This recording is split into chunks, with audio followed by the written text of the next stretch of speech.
नमस्कार, good news Bharat में आप सभी दर्शकों का स्वागत है। मैं संजीव शर्मा और आइए देखते हैं गुड न्यूज़ भारत पर आजमगढ़ की खबरें फटाफट अंदाज में।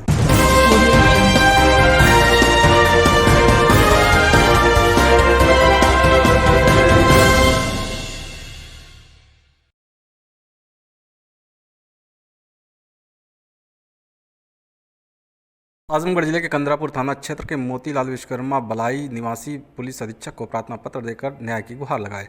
पुलिस अधीक्षक कार्यालय पहुंचे पीड़ित मोतीलाल ने बताया कि आबादी की जमीन में पुराने मकान पर निर्माण कराया जा रहा है। उनके गांव के मनबड़ अराजक तत्वों द्वारा मकान बनाने में अवरोधक किया जा रहा है।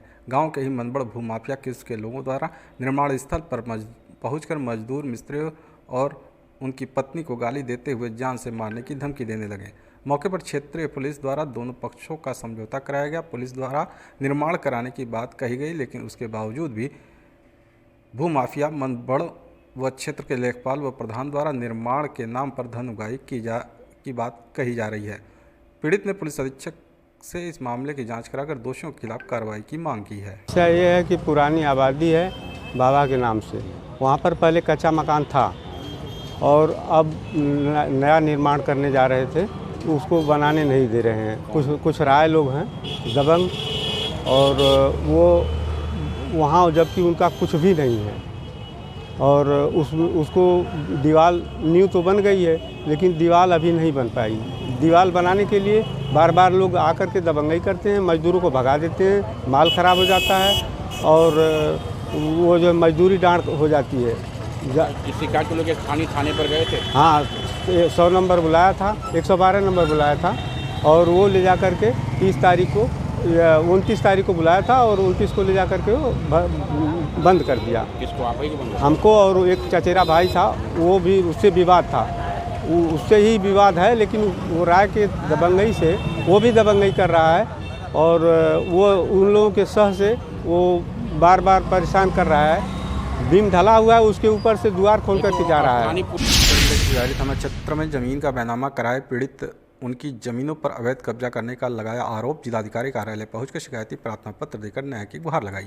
जिलाधिकारी कार्यालय पहुंचे पीड़ितों ने बताया कि उन लोगों के परिजन तिजारी थाना क्षेत्र में काफ़ी समय पहले नामाल जमीन कराए थे, उसमें कई लोगों के मकान भी बन चुके हैं। इसी बीच कुछ राजनीति व अधिकारी के संपर्क में लोग किसी अन्य अदालत में खतौनी में नाम दर्ज कराकर उस जमीन को अपने नाम से फैसला करा लिया। अब वे उनके गेट में लगे ताले को तोड़ दिए हैं और अवैध कब्जा कर लिए हैं। पीड़ितों ने बताया कि इस मामले में मुकामी थाने में शिकायत की गई तो पुलिस ने भी कोई सहयोग नहीं किया। थक हार कर सभी पीड़ित जिला मुख्यालय आकर सभी अधिकारियों को शिकायती प्रार्थना पत्र दिए हैं और मांग किए हैं कि मौके पर यथास्थिति बनी रहे ताकि उनके साथ न्याय हो सके। क्या कुछ कहा पीड़ितों ने, आप भी सुनिए। हमारा बैनामा है और विपक्षी जो है चोरी छिपे उस भूमि को दूसरी अदालत में ले जाकर के फैसला करवा लिया अपने पक्ष में। ये पक्षी फैसला करवाए? हमारी माताजी ने एक ज़मीन लिया है जिस पर एग्रीमेंट भूमाफिया लोग कर किए हैं। कौन है वो? राजेश यादव पुत्र हरिहर यादव बैठौली और निखिल कुमार राय पुत्र विनोद कुमार राय नीपी। ये लोग विपक्षी को ले करके हमारे गेट का ताला तोड़ दिए हैं और हमारा ताला 2-3 तारीख को हमारा ताला काट करके अपना ताला लगा लिए हैं वेल्डिंग मशीन ले जा करके। मेरे पिताजी ने मेरी माताजी के नाम से ज़मीन रजिस्ट्री लिया था, जिसका किसी कारणवश खारिज दाखिल नहीं हो पाया था। उस तीनों नंबर में 28 लोगों ने रजिस्ट्री लिया था, जिसका कि बैनामा घर मकान भी बन गया है। और मेरी ज़मीन में मेरा किराएदार रहता है, कड़िया बल्ली की दुकान है, अंदर सारे प्रपत्र रखे हुए हैं और माननीय एसडीएम के यहाँ इसका तश्तानी चल रही है, जिसमें उन्होंने लिखा है कि यथास्थिति को बनाया जाए। इसके बावजूद भी निखिल राय भाजपा के पदाधिकारी हैं और राजेश यादव जिनकी पत्नी सदर स्टोनों के यहाँ जो है कि सारिका सिंह स्टोनों के पद पर कार्यरत हैं, उस कागज़ों में हेरा फेरी करवा करके फर्जी तरीके से नाम विपक्षी का डलवा करके उस भूमि का एग्रीमेंट करवा करके लोग बेचना चाह रहे हैं और हमारी ज़मीन पर कब्जा करना चाह रहे हैं। टोटल जब आजमगढ़ जिले के अतरौलिया बाजार में महिला ने पंखे के सहारे फांसी लगाकर खुदकुशी कर ली। सूचना पर पहुंची पुलिस ने शव को कब्जे में लेकर पोस्टमार्टम के लिए भेज दिया। बता दें कि महाराष्ट्र प्रांत के शोलापुर निवासी सुनील पाटिल काफ़ी दिनों से अतरौलिया के गोला बाजार में सोना टंच करने का काम करते थे। वह अपनी पत्नी स्वाति पाटिल व 4 बच्चियों के साथ मकान बनवाकर रहते थे। बीती रात सुनील पाटिल की पत्नी घर में पंखे के सहारे फांसी लगाकर आत्महत्या कर ली। सुनील पाटिल ने बताया कि 4 लड़कियां होने से उनकी पत्नी तनावग्रस्त रहती थी। फिलहाल मौत की सूचना मिलने पर पहुंची स्थानीय पुलिस ने शव को कब्जे में लेकर पोस्टमार्टम के लिए भेज दिया।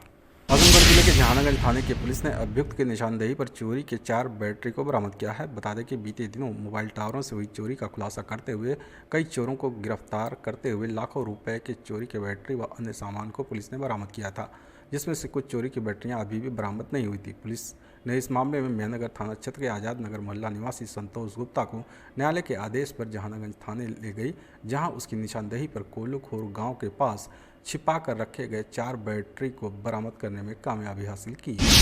आजमगढ़ जिले के कंदरापुर थाने की पुलिस ने गैंगस्टर एक्ट में वांछित अभियुक्त को गिरफ्तार किया है। बता दें कि पुलिस अधीक्षक अनुराग आर के निर्देश पर अपराध व अपराधियों के खिलाफ चलाए जा रहे अभियान के क्रम में कंदरापुर थाने पर तैनात प्रभारी निरीक्षक सुनील कुमार दुबे अपने हमराइयों के साथ क्षेत्र में भ्रमण पर थे कि इसी बीच मुखबिर से सूचना मिली कि गैंगस्टर एक्ट का वांछित अभियुक्त सेहदा ओवरब्रिज के नीचे खड़ा है, जो कहीं भागने की फिराक में है। सूचना के आधार पर प्रभारी निरीक्षक सुनील कुमार दुबे अपने हमराइयों के साथ दबिश देकर अभियुक्त को गिरफ्तार कर लिया।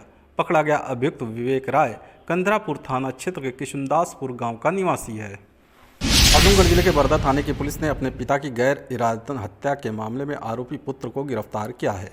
बता दें कि बरदा थाना क्षेत्र के सरावा गांव निवासी चंद्रपति ने मुकामी थाने में रिपोर्ट दर्ज कराई थी। 2 मार्च की रात को बेटा रामनयन राम शराब के नशे में पिता को मार पीट कर घायल कर दिया। इलाज के दौरान उनकी मौत हो गई। पुलिस रिपोर्ट दर्ज कर आरोपी पुत्र की तलाश में जुट गई। इसी बीच बरदा थाने पर तैनात उप निरीक्षक गोपाल जी को मुखबिर से सूचना मिली कि आरोपी पुत्र हीरा बाजार में मौजूद है, जो कहीं भागने की फिराक में वाहन का इंतजार कर रहा है। सूचना के आधार पर उप निरीक्षक गोपाल जी अपने हमराइयों के साथ दबिश देकर आरोपी पुत्र रामनयन राम को गिरफ्तार कर लिया। आजमगढ़ जिले के बरदा थाने की पुलिस ने असलाह व कारतूस के साथ एक अभियुक्त को गिरफ्तार किया है। बता दें कि पुलिस अधीक्षक अनुराग आर के निर्देश पर अपराध व अपराधियों के खिलाफ चलाए जा रहे अभियान के क्रम में बरदा थाने पर तैनात उप निरीक्षक भगत सिंह अपने हमराइयों के साथ क्षेत्र में भ्रमण पर थे कि इसी बीच मुखबिर से सूचना मिली कि एक युवक केदलीपुर नहर पुलिया के पास असलाह लेकर खड़ा है, जो किसी घटना को अंजाम देने की फिराक में है। सूचना के आधार पर उप निरीक्षक भगत सिंह अपने हमराइयों के साथ दबिश देकर अभियुक्त को गिरफ्तार करने के साथ ही उसके पास मौजूद असलाह व कारतूस को बरामद कर लिया। पकड़ा गया अभियुक्त मिराज आलम बरदा थाना क्षेत्र के मोहम्मदपुर फेटी गांव का निवासी। आजमगढ़ जिलाधिकारी विशाल भारद्वाज एवं पुलिस अधीक्षक अनुराग आर की अध्यक्षता में तहसील लालगंज के सभागार में संपूर्ण समाधान दिवस का आयोजन किया गया। इस अवसर पर जिलाधिकारी ने संबंधित अधिकारी को जन समस्याओं के त्वरित एवं गुणवत्तायुक्त निस्तारण करने के निर्देश दिए। उन्होंने कहा कि इसमें किसी भी स्तर पर लापरवाही क्षम्य नहीं होगी। जन समस्याओं का गुणवत्तायुक्त एवं समयबद्ध निस्तारण शासन की प्राथमिकता है। इस अवसर पर कुल 93 मामले आए, जिसमें से 14 मामलों का मौके पर निस्तारण किया गया तथा शेष 79 मामलों का निस्तारण निर्धारित समय सीमा के अंतर्गत करने के लिए जिलाधिकारी ने संबंधित अधिकारियों को निर्देश दिए। प्राप्त मामलों में राजस्व विभाग के 17, पुलिस के 28, विकास के 24, खाद्य एवं रसद के 6, लोक निर्माण विभाग के 5, स्वास्थ्य के 2, विद्युत के 6, कृषि के 3 एवं सिंचाई के 2 मामले शामिल हैं। जिलाधिकारी ने समस्त संबंधित अधिकारियों को निर्देशित करते हुए कहा कि जिन जिन विभागों से संबंधित आवेदन पत्र प्राप्त हुए हैं उसे जल्द से जल्द 100% गुणवत्तायुक्त निस्तारित करना सुनिश्चित करें। जिलाधिकारी ने कहा कि यदि समस्याओं का निस्तारण प्रारंभिक स्तर पर ही कर दिया जाए तो जनता को मुख्यालय तक नहीं जाना पड़ेगा। इसलिए अधिकारीगण प्राथमिकता के आधार पर प्रारंभिक स्तर पर ही जन समस्याओं का वास्तविक निस्तारण कर दें। आजमगढ़ न्यायालय ने हत्या के मुकदमे में सुनवाई पूरी करने के बाद आरोपियों को आजीवन कारावास तथा 10,000 रुपये अर्थदंड की सजा सुनाई, जबकि पर्याप्त सबूत के अभाव में 6 आरोपियों को दोषमुक्त कर दिया। यह फैसला अपर सत्र न्यायाधीश कोर्ट नंबर 4 जैनेन्द्र कुमार पांडे की अदालत ने सुनाया। बता दें कि सतदेव चौहान निवासी चकमेहुआ थाना रानीसराय 28 मई 2017 की रात लगभग 8 बजे अपने भाई सुदर्शन चौहान, भतीजे राजीव चौहान, गांव के मुनीराम चौहान आदि के साथ सोनवारा बाजार से घर वापस जा रहे थे। रास्ते में प्राइमरी स्कूल सिरसाल के पास जब पहुंचे तभी कोटे की दुकान की रंजिश को लेकर घात लगाकर बैठे राजेंद्र यादव ने बंदूक के बल पर रास्ता रोक लिया। राजेंद्र यादव के ललकारने पर 1 दर्जन से अधिक लोगों ने वादी और उसके भाई सुदर्शन तथा अन्य लोगों पर अंधाधुंध फायरिंग एवं लाठी डंडा से मारना शुरू कर दिया। इस हमले में बुरी तरह से घायल सुदर्शन और मुनीराम की मौत हो गई तथा राजीव, प्रवीण और वादी मुकदमा सत्यदेव बुरी तरह से घायल हो गए।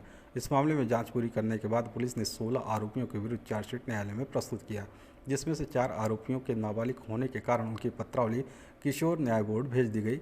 अभियोजन पक्ष की तरफ से सहायक शासकीय अधिवक्ता निर्मल कुमार शर्मा ने वादी मुकदमा समेत कुल 14 गवाहों को न्यायालय में परिचित कराया। दोनों पक्षों की दलीलों को सुनने के बाद अदालत ने आरोपी शिवशंकर, राजेश यादव, रामजीत, बबलू यादव, शिवशंकर, महेंद्र, संतोष यादव, अशोक यादव, बरसाती को आजीवन कारावास तथा प्रत्येक को 10-10 हज़ार रुपये अर्थदंड की सजा सुनाई, जबकि पर्याप्त सबूत के अभाव में राजेंद्र यादव, नगीना यादव, अमरीश यादव, जितेंद्र यादव, सोनू तथा महेंद्र को दोष मुक्त कर दिया। अजमेर जिले के बिदरियागंज थाने की पुलिस ने किशोरी को भगाने के मामले में वांछित अभियुक्त को गिरफ्तार किया है। बता दें कि बिदरियागंज थाना क्षेत्र के गांव निवासी व्यक्ति ने मुकामी थाने में रिपोर्ट दर्ज कराई थी कि उसकी नाबालिग पुत्री घर से शौच के लिए निकली थी लेकिन वापस घर नहीं आई। पुलिस रिपोर्ट दर्ज कर जांच शुरू की तो क्षेत्र के रहने वाले एक युवक का नाम प्रकाश में आया।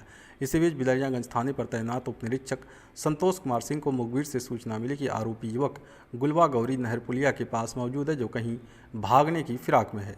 सूचना के आधार पर उप निरीक्षक संतोष कुमार सिंह अपने हमराइयों के साथ दबिश देकर अभियुक्त अमरनाथ को गिरफ्तार कर लिया।